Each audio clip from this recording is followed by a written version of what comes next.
All right, today we are going to talk about building a sales playbook that actually works. We're going to navigate the whole journey, right from the jungle of finding your very first clients all the way to scaling the mountain of those big, complex deals. Okay, before we dive into the good stuff, just a quick but really important heads up. This is all for educational and entertainment purposes. It is not financial advice, and of course, your results are gonna vary. Always do your own research. So let's just get right to it. The old sales maps, they're basically useless now. Trying to pick a sales methodology today can feel like you're completely lost in this dense, overgrown jungle. Every path looks promising, but most of them just lead absolutely nowhere. So how do you find the right compass for your journey?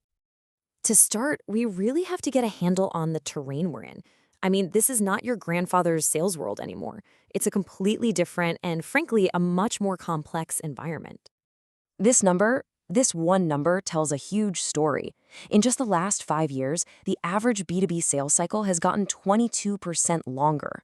So if you've been feeling like closing deals is just getting harder and harder, you're not crazy. This is exactly why.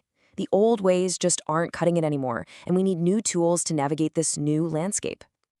So before we head any deeper into that jungle, we've got to get our gear straight. And, the first, most common trap people fall into is confusing their compass with their tools. Let's make sure we don't make that same mistake. First up is your sales methodology. Now, I want you to think of this as your compass and your map for the entire expedition. This is your big picture strategy, your core philosophy on how you approach the whole journey, from that first hello to the final signature. It answers the big question, how are we actually going to sell? And then you have this. A qualification framework is totally different. It's a specific tool, kind of like a metal detector. You only pull it out when you think you've found a promising spot. Its only job is to answer one really simple question. Is this prospect a good fit? Should I even bother digging here?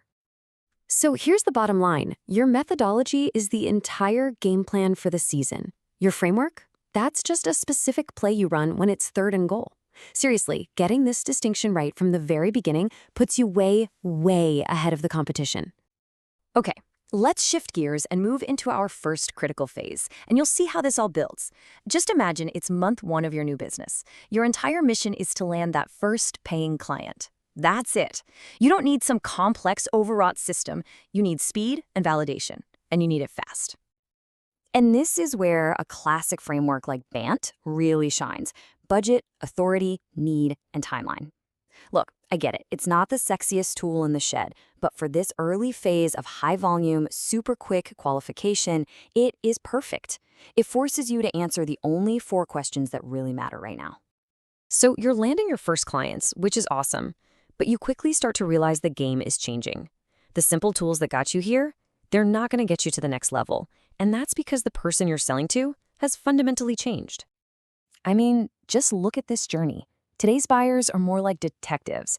They identify their own needs, they do a ton of research, and they compare every single option out there, all before they even think about talking to someone in sales. By the time they get to you, they've already collected a mountain of evidence. And this quote from Hervé Umber it hits the nail on the head. Why don't prospects tell the truth? It's not because they're bad people. Of course not. It's because they've been trained by years and years of pushy sales tactics to be guarded, to be skeptical. And that one psychological shift changes everything. So you've made it through the jungle, you've proven your concept, that's great. But now you're staring up at a mountain. You're shifting into phase 2, and you're aiming for bigger, more complex deals. And to do that, you've got to upgrade your toolkit. You need some real climbing gear now. So how do you pick the right gear? Well, as this slide shows, it really depends on the mountain. For a long, complex sale with tons of decision makers, something like MEDDIC helps you do a really deep analysis, mapping out every critical detail.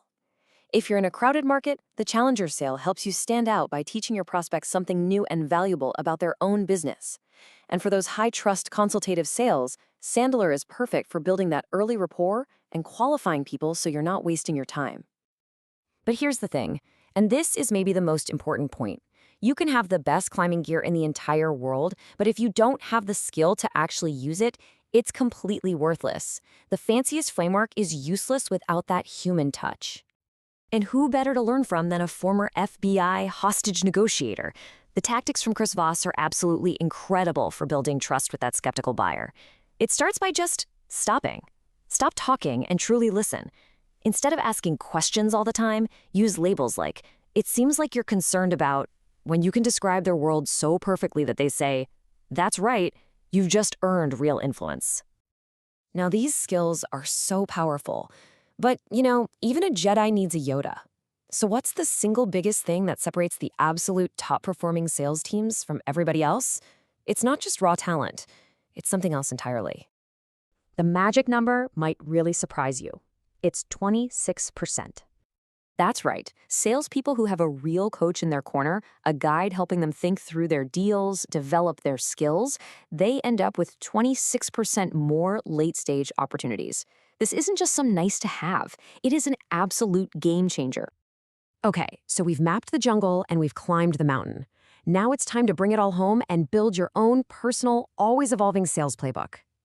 So the key takeaway here is that a winning playbook is always a combination of things. It's about choosing the right framework for whatever stage you're in, mastering those human skills to build genuine trust, crafting clear, effective messaging, and then supporting it all with strong, consistent coaching. But please, whatever you do, don't think of your playbook as some stone tablet that never changes. It's not. It's a garden. You have to tend to it, you have to water it, prune things that aren't working, and plant new seeds as the seasons of your business change. It is a living, breathing thing. And as we wrap this up, I'll just leave you with one final question to think about. Your playbook isn't static. It's alive.